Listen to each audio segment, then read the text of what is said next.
guys, welcome back. And if you're new, I'm Lauren. And I'm Amanda. Today we're gonna do a bunch of different things. We want to go to the big Barnes & Noble. We think we might just have a picnic, read a little bit of the books we're currently reading. Just a nice change of scenery. It feels really good outside. We're just gonna take you guys along with us. We are currently on a book ban. However, we have been reading books that we own, so we've been doing okay. So maybe we can just allow ourselves like 1 or 2 books and that's it. We will include like a little haul. We're gonna go ahead and bring you guys in with us.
We did get 2 books each at Barnes & Noble. I feel like this was a good small haul. These are books that we have wanted for a while, and these are books that we would read immediately, which is definitely something we've been wanting to start, only purchasing books if we would read it now. And I would read both of the books I just got right now. Yeah, I would too. We'll go over those now. I did get One True Loves by Taylor Jenkins Reid. Here's really what my thought process was.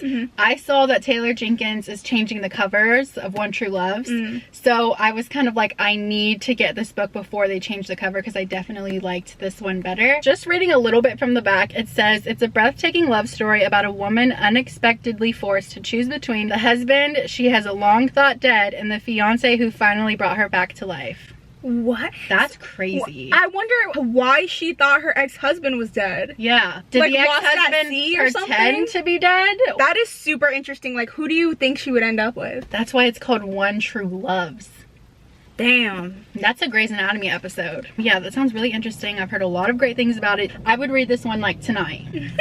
Okay. The first book I ended up getting is The Cruel Prince. I have been wanting to get this one for so long. Every time we go to Barnes & Noble, I stop and I pick it up and I debate getting it and I never do. So I'm glad I finally just did it. Now we both own the book, so maybe we could buddy read it and do a review or something on our channel. But we know that this is a fan favorite and we've heard nothing but good things. So I'm super excited to start it. Neither of us know what it's about. Yeah, I kind of want to go into it blindly. I do too, so I don't even want to read the back. The bad thing is though, is if I love it, I think I'll have to get another copy because the one I got was from when we went thrifting, so it's a little banged up. Maybe you could have this one because I eventually want to get the hardcover. There we go. I've seen some fan art for this book and I love it, so I just know I'm gonna love these characters. They all look so beautiful. Stunning trilogy filled with twist and enchantment as one girl learns the meaning of true power. So this is one I would read ASAP. And I've been wanting to read Holly Black. Next, I did get The Wife Upstairs by Rachel Hawkins. We've been seeing this one around everywhere. You also have a copy of this, right? I just read the synopsis for it and it sounds crazy. This is about a girl who walks dogs in a really rich neighborhood. She meets this widowed, mysterious neighbor. So she sees this as an opportunity to be taken care of since he does have money, but she is being haunted by his past. I don't know, that sounds like a crazy ride. I already have predictions. Like I say, mystery thrillers covers are always a hit or miss for me, but this one sounds like there's a lot going on. So the second one I ended up getting is Child of Light by Terry Brooks.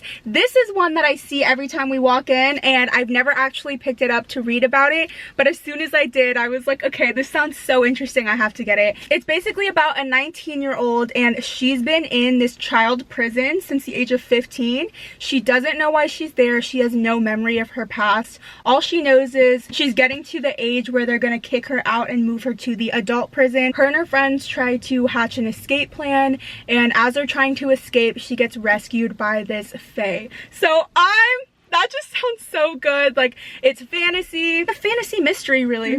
That sounds right up your alley. I know. He brings her to his like magical homeland, so I feel like things pick up. I'm super excited. I'm sure she has powers of her own or something, and that's why she landed herself a spot in the child prison in the first place. So I'm so excited to see the story unfold. Beautiful, beautiful cover. It kind of sounds like Akatar. I guess Feyre was in her own prison. Yeah. So that was the books we got from Barnes & Noble. It was such a nice day outside. It was. I can't get over it. Beautiful. It was beautiful. We do not have nice I feel days. like that was the last nice day we will have for a while, just because in Texas it gets like nasty hot. It's disgustingly But hot. today it was like very windy, like cold windy and overcast. It was beautiful. Yeah. So it was the perfect day to do this. We did want to talk about the books we were reading because we did finish them today. I did finish Daisy Jones and the Sixth today. You guys, it was so good. I mean, we knew I was gonna think it was good. It's about a band that was really popular in the 70s, and we get to learn how they were formed and their rise to fame. I did listen to the audiobook while reading this one. I definitely understand why everyone was saying you need to listen to the audiobook while reading this. Just hearing the raw emotions from each of the narrators throughout this book just made the experience way more immersive. So I did finish Normal People by Sally Rooney today.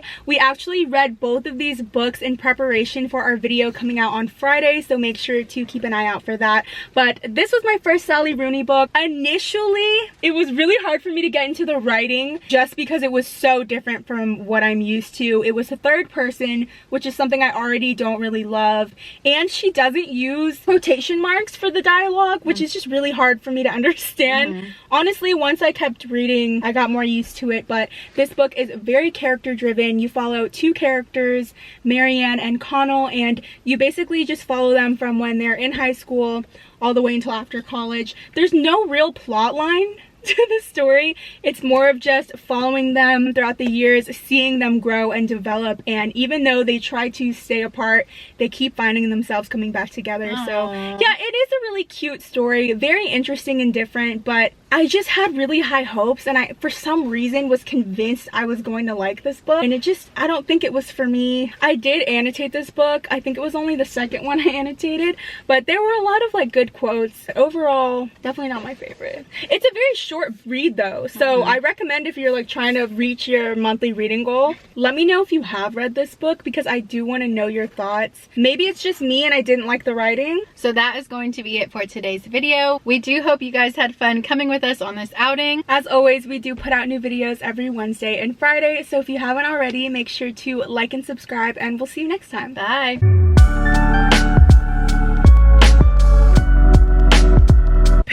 What is it? Finally bit the something? What the child person and